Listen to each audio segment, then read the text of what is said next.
Isang umaga ng ikapitong araw ng Pebrero, taon 2016, sumakay ng elevator si Zuar B. Huda, ang direktor ng Bangladesh Bank.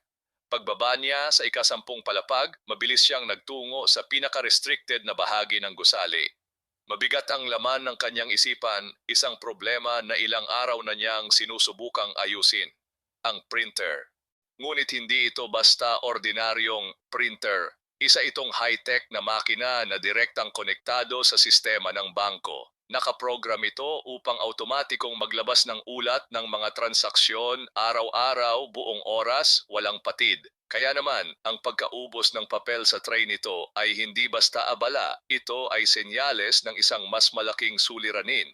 2 araw na nilang sinusubukang ayusin ang printer. Sa wakas, muli itong gumana, ngunit sa kanyang pagbalik, sunod-sunod na lumabas ang mga naipong ulat at hindi ito normal. Masyadong marami, masyadong kahina-hinala. Dito na napansin ni Zuar na may mali. Sa New York, ang Federal Reserve ay nakatanggap ng utos na ilipat ang halos lahat ng laman ng account ng Bangladesh Bank. Agad na nagkaroon ng kaguluhan. Nagmadali ang mga empleyado upang pigilan ang transaksyon. Ngunit tila huli na ang lahat. Ang Bangladesh ay katatapos lamang mawalan ng mahigit $1 bilyong. Paano nga ba nagsimula ang bank heist na ito?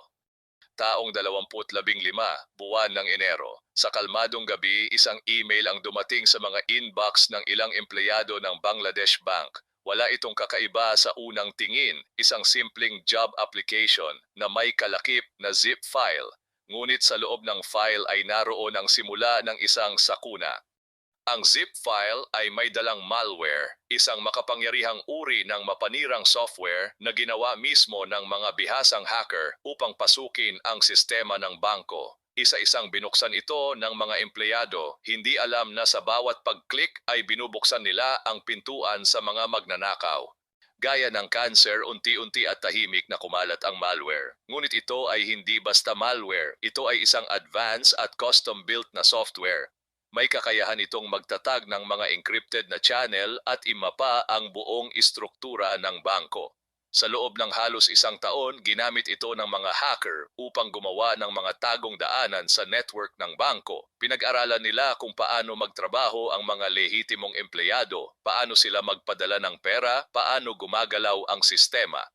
Sa kanilang pagsusuri, natuklasan nilang gumagamit ng sistemang tinatawag na SWIFT ang Bangladesh Bank. Ang SWIFT o Society for Worldwide Interbank Financial Telecommunication ay isang secure na global messaging network na ginagamit ng mga bangko upang magpadala ng mga instruksyon para sa internasyonal na paglipat ng pera. Isa itong makabagong sistema, tila imposibleng mapasok, ngunit natagpuan ng mga hacker ang paraan. May 3 pangunahing balakid ang kailangang lampasan ng mga magnanakaw. Una, ang printer na automatikong nagpiprint ng mga ulat ng SWIFT transactions. Ikalawa, ang pangangailangan na gayahin ng perpekto ang mga kredensyal ng Bangladesh Bank sa sistema ng SWIFT upang magmukhang lehitimo ang mga utos ng paglilipat ng pondo.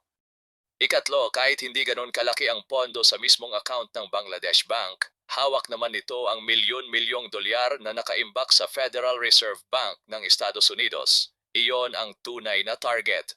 Maaaring magtanong ang ilan, bakit Bangladesh, bakit hindi mas mayamang bansa? Ang sagot, dahil sa kabalintunaan.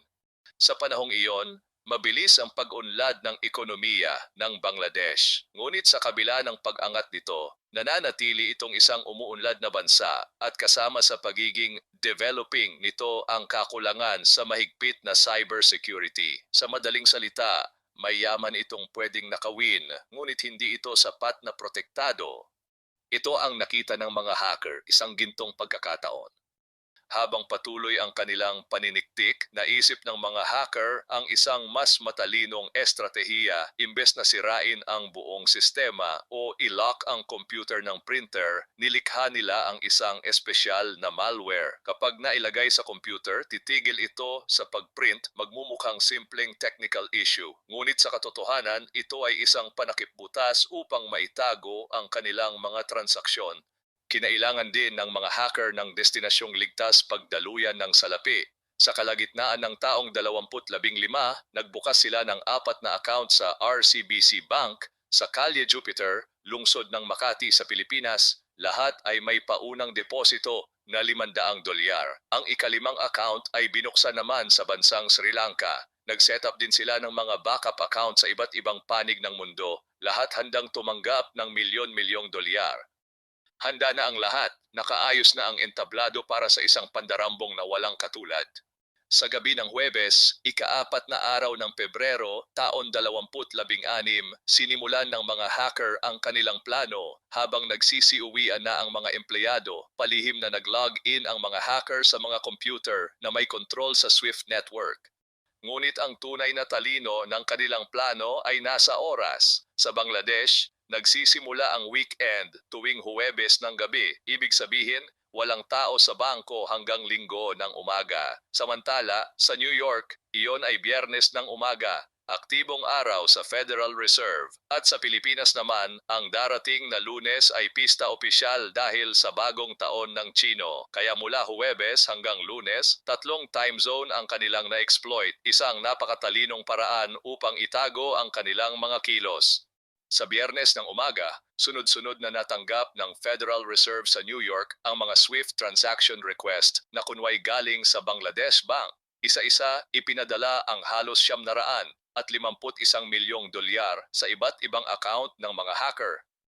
Pagkatapos ng matagumpay na pagnanakaw, iniwan ng mga hacker ang network ng Bangladesh Bank. Pinagana nila ang isa pang malware na sisira sa lahat ng ebidensya ng kanilang krimen. Ngunit may isang bagay silang sinadyang iwan, ang printer. Ang printer na araw-araw ay nagpiprint ng mga tala ng transaksyon kahit sa weekend. Linggo ng umaga, bumalik si Suar sa opisina. Binati siya ng katahimikan at isang tray na walang laman. Isa lang ang pumasok sa kanyang isipan. Siguro sira na naman ang printer. Wala siyang kaalam-alam na hindi lang simpleng aberya ang nangyari. Hindi na bago sa mga empleyado ng Bangladesh Bank ang mga glitch o aberya sa system. Pero pagsapit ng linggo, isang mas malala at hindi inaasahang problema ang lumitaw. Sa kanilang pagtatangka na muling mag-login sa Swift Terminal, sunod-sunod na error message ang lumitaw. Halos wala silang ma-access. Ngunit sa gitna ng mga error na iyon, may 3 mensaheng nakalusot. Lahat ay galing sa New York Federal Reserve. Nakasaad dito ang tanong tungkol sa ilang kahina-hinalang request ng halos $1 bilyong. Doon na tuluyang kinabahan si Suar. Agad niyang sinubukang makipag-ugnayan sa Federal Reserve, ngunit Sabado pa lamang sa New York, walang opisina, walang sumasagot. Sa gitna ng kagipitan, nagsimula siyang magpadala ng mga email at fax na naglalaman ng madalian at desperadong kahilingan. Itigil ang lahat ng transaksyon. Lahat ng paraan ay kanyang sinubukan upang mapigilan pa ang mas malalang pagkawala ng pera. Ngunit sa puntong iyon, wala na silang kasiguraduhan kung ano ang dapat gawin. Sa kawalan ng solusyon, nagdesisyon ang mga empleyado ng bangko na i-shutdown ang kanilang mga server. Kasabay nito, nagsimula rin silang magpadala ng mga apela sa iba't ibang intermediary banks upang subukang bawiin ang perang naipadala na. Ang sistemang pinansyal sa buong mundo ay hindi simpleng diretsong padalhan ng pera mula New York patungong Asia.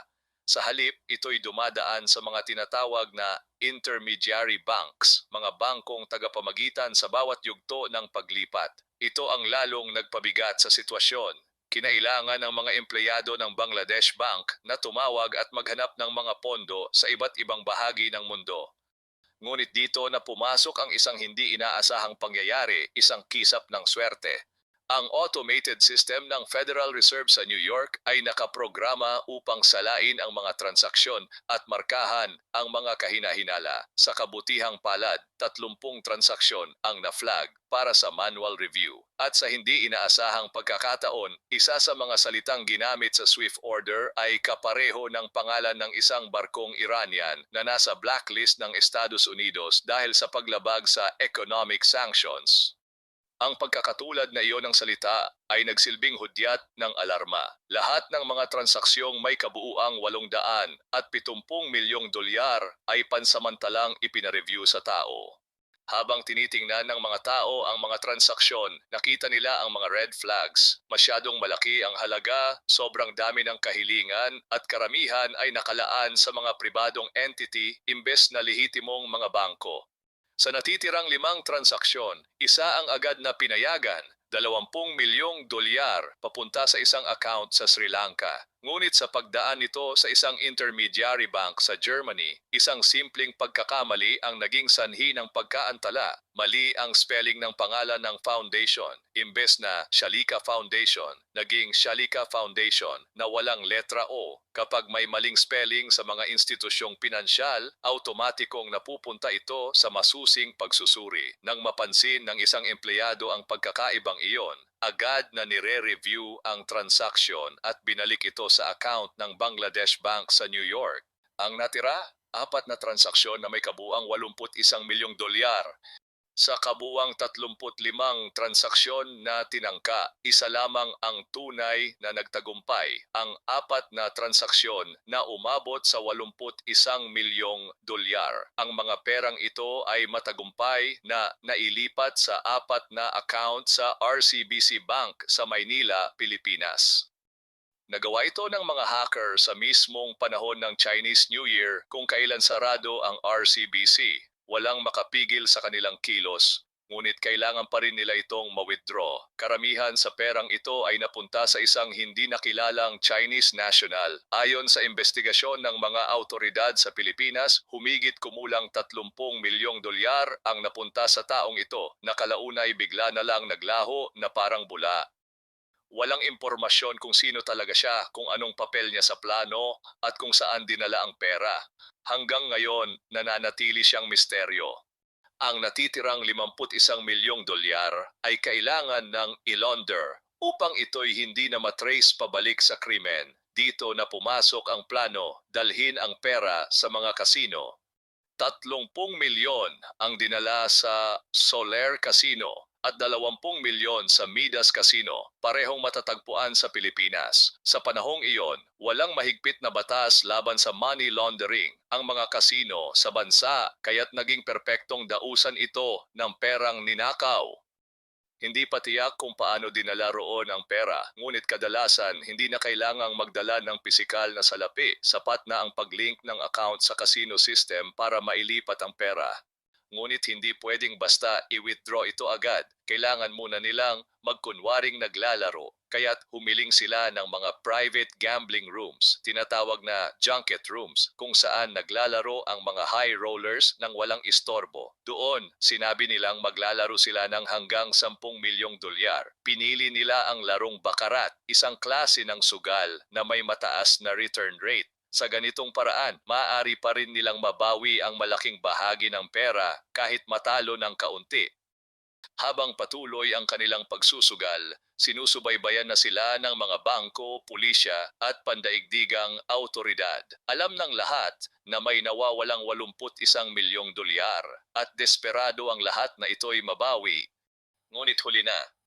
Matapos ang ilang oras sa casino, palihim na ini-exchange ng mga hacker ang kanilang chips para sa pisikal na salapi. Tahimik nilang iniwan ang casino at lumipad patungong Macau, isang special administrative region ng China. Sa pag-alis nila, tuluyan na silang nawala sa radar.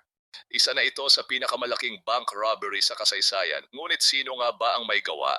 Sa kabila ng mga pagsubok na burahin ng ebidensya, nakuha pa rin ng mga eksperto na pag-aralan ang malware na ginamit sa heist. Natuklasan nilang ito'y may kapareho sa iba pang kilalang cyber attack sa iba't ibang panig ng mundo. Iisa ang kanilang napagtanto. Lahat ng bakas ay nagtuturo sa isang grupo mula sa Hilagang Korea.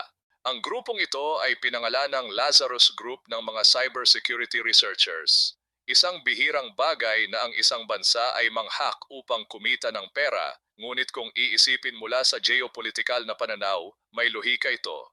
Noong taong 2013, ipinataw ng Estados Unidos ang mahigpit na sanksyon sa Hilagang Korea kasunod ng kanilang mga nuclear at missile test. Isa sa mga epekto nito, hindi na sila makapaglipat ng pera sa internasyonal na sistema ng bangko. Kaya simula noon, nagsimula silang magnakaw, digital na pagnanakaw. Ayon sa investigasyon ng FBI, sunod-sunod na tinarget ng Lazarus Group ang mga bangko sa iba't ibang bansa, sinubukang nakawin ang humigit kumulang 1 bilyon at 200 milyong dolyar. Sa kabuuan, tinatayang halos 122 milyong dolyar lamang ang tunay na kanilang nakuha.